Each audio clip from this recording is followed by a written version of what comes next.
What's going on, everybody? It's your boy Nanu Garage, and we're back in the Shelby GT350 bringing that Shelby content. We finally got something done after a super long time. We got the new wheels on the car, which I still haven't really thoroughly shown you guys, but I want to get some really nice rollers of the car to go in depth about the new tire setup and all that stuff. So on these Project 6GR wheels, we changed the aspect ratio recently when we got the new wheels from a 35 to a 30. What that did is it made the tire a little bit thinner because they unfortunately don't make the Michelin Pilot Sport 4S's in a 35 aspect ratio. Kind of need to get a 30, and for this tire setup, that was the best recommended setup, and the 30 in my opinion looks cooler, aside from one little thing, which is now that that sidewall is smaller, you have a tremendous amount of more wheel gap. The car was honestly just getting so annoying to look at, so we decided to put on some lowering springs on it. So the lowering springs are on the car right now, and I need to reveal it to you guys because I cannot stop looking at the car now.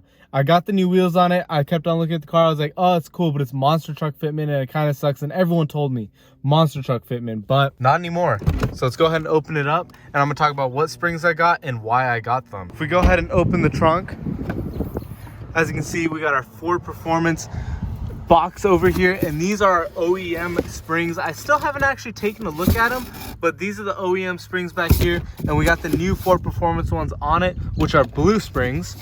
So check it out, there it is. It's nothing crazy, but as you can see, it does look a lot better than before.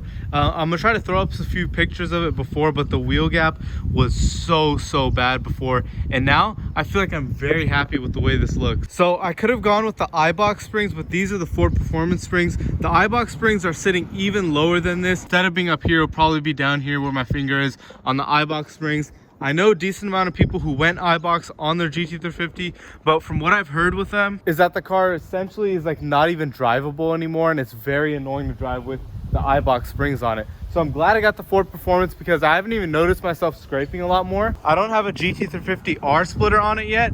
I still have the OEM stock splitter on the car, but the tires made the front lip lower, and the lowering springs make it a hell of a lot lower. So the car overall is sitting about a whole inch lower than stock, which I absolutely love. This car looks so much more aggressive now. Going around to this side of the car, you can probably see the back looks a little bit more tucked because it's kind of parked on a slope right now. But oh my, boy, does that look amazing. I've noticed there's a little more wheel gap in the front than the back, but it's all good because holy crap.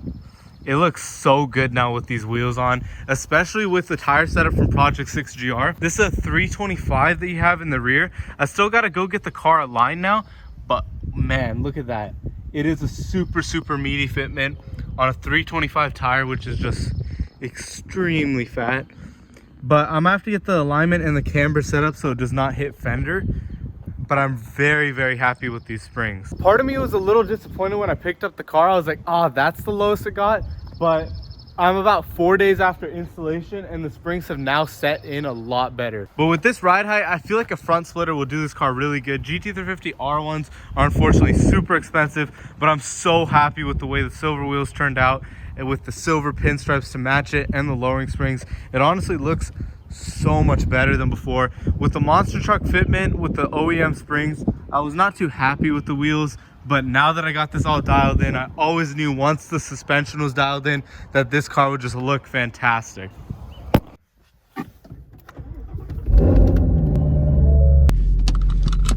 Anyways, let me know what you guys thought of this. I hope this is informational. The Eibach springs would be too low for my liking, especially with the areas that I live in, being here out in the Bay Area. It's just, there's too many of these dips in the road to really get away with it. This car still does scrape a little bit here and there, but it's nothing terrible. Like, it's just a little love scrape on the bottom of the splitter, and it's not really affecting anything with the bumper alignment, which I'm super glad about.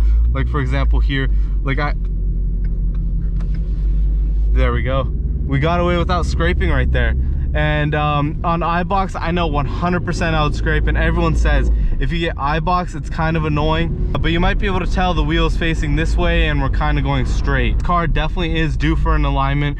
Gotta get an alignment always after putting the springs on. I'm surprised it's actually steering like somewhat straight for the most part, but once we get the alignment in, we'll go ahead and take this thing out on some back roads, really just rip it around and have some fun in it.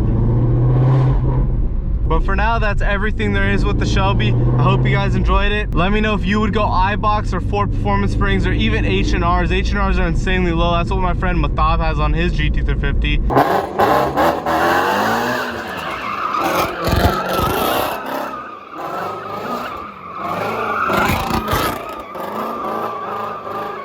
Anyways, make sure you guys all like, comment, and subscribe to the channel. Hope you enjoyed the video. If you want to see any more videos with the GT350, let me know. I'll see you guys in the next one. Peace. You see a car call the cops, boy.